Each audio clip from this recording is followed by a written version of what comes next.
Subscribe कीजिए और bell icon को दबाना ना भूलिए ताकि आपको हमारी नई वीडियोस की अपडेट मिल आपले जिल्ह्याचे पालकमंत्री आदरणीय गुलाबराव पाटील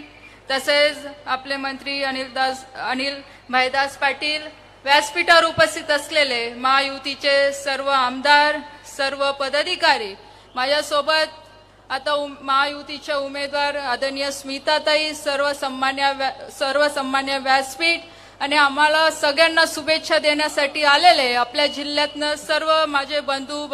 भगिनींनो सर्व पत्रकार मित्रांनो, मला असं वाटतं की समोरच्यांना आज धक्का तर बसलाच असेल आपली एवढी गर्दी बघून, कारण की आज एवढं ऊन असून सुद्धा आपण भर दुपारी एवढ्या मोठ्या संख्येने आम्हाला दोघींना आशीर्वाद देण्यासाठी आपण लोक आज इथे उपस्थित आहात। समोरचे लोक आज किती मुद्दे घेऊन पुढे येत असतील किंवा आज किती सांगत असतील की 10 वर्षात आम्ही काही केलं नाही, पण ह्या जनतेला माहित आहे, या संपूर्ण देशातल्या जनतेला माहित आहे, आपल्या जिल्ह्यातल्या जनतेला माहित आहे की ह्या 10 वर्षामध्ये आदरणीय मोदी साहेबांच्या नेतृत्वामध्ये आपण आपल्या जिल्ह्यामध्ये काय कामं केले। आज जे विरोधक इथे टीका करतात की 10 वर्षामध्ये रक्षाताईंनी काही काम केलं नाही, पण मी त्यांना आठवणीने सांगेल की ह्या 10 वर्षामध्ये या मागच्या 5-6 वर्षामध्ये तुम्ही ज्या रस्त्यावर 100च्या स्पीडने गाडी तुमची पळवतात, हा रस्ता सुद्धा आमच्या केंद्र सरकारच्या माध्यमातून आमच्या नेत्यांच्या माध्यमातून इथे आलेला आहे। आज ज्या तुम्ही इथे शेतकऱ्यांच्या बाबतीमध्ये बोलतात,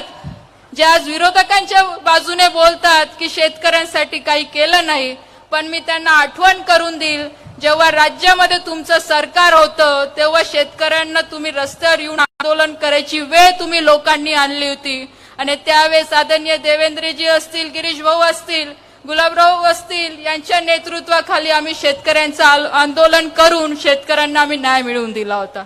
आज मुद्दे काही जरी ते समोर आणत असतील, पण आपल्याला सगळ्यांना माहित आहे की आदरणीय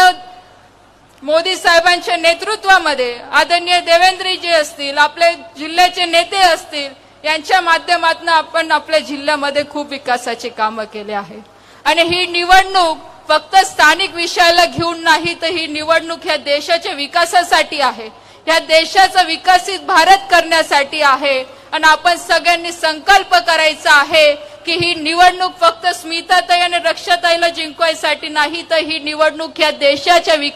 विकासामध्ये आपल्याला सहभागी होण्यासाठी आहे। म्हणून मी आपल्याला सगळ्यांना विनंती करेल की आपण सगळ्यांनी इथे संकल्प करून जायचं आहे की आदरणीय मोदी साहेबांनी ह्या देशाचे जे स्वप्न बघितलेलं आहे की 2047ला आपल्या देशाला स्वातंत्र्य मिळून 100 वर्ष पूर्ण होणार आहे, आणि जेव्हा 100 वर्ष पूर्ण होतील तेव्हा आपल्या सगळ्यांना सुद्धा अभिमानाने सांगता आलं पाहिजे की त्यावेळेस आम्ही विकासाला मत दिलं होतं, त्यावेळेस आम्ही मोदी साहेबांना मत दिलं होतं, म्हणून आज आमचा भारत हा विकसित भारत आहे। आज समोरच्यांकडे मुद्दे नाही, जसं आज इथे मंगेश दादांनी सांगितलं, संजय राऊत साहेबांनी आमच्यावर टीका केल्या, पण मी त्यांना नक्कीच सांगेल की इथे जळगाव जिल्ह्यातली महिला सुद्धा ही कमी नाही, आणि नक्कीच येणाऱ्या 4 जूनला मतदानाच्या माध्यमातून आम्ही सगळ्यांना दाखवून देऊ की आम्ही आज दोघी आज तुमच्या सगळ्यांच्या आशीर्वादाने जास्तीत जास्त मताने निवडून येऊ। तुमच्या सगळ्यांच्या आशीर्वादाने, तुमच्या सगळ्यांच्या सहकार्याने, सगळ्या आमच्या नेत्यांच्या आशीर्वादाने आम्ही दोघी जणी नक्कीच येणाऱ्या काळामध्ये या जळगाव जिल्ह्याचा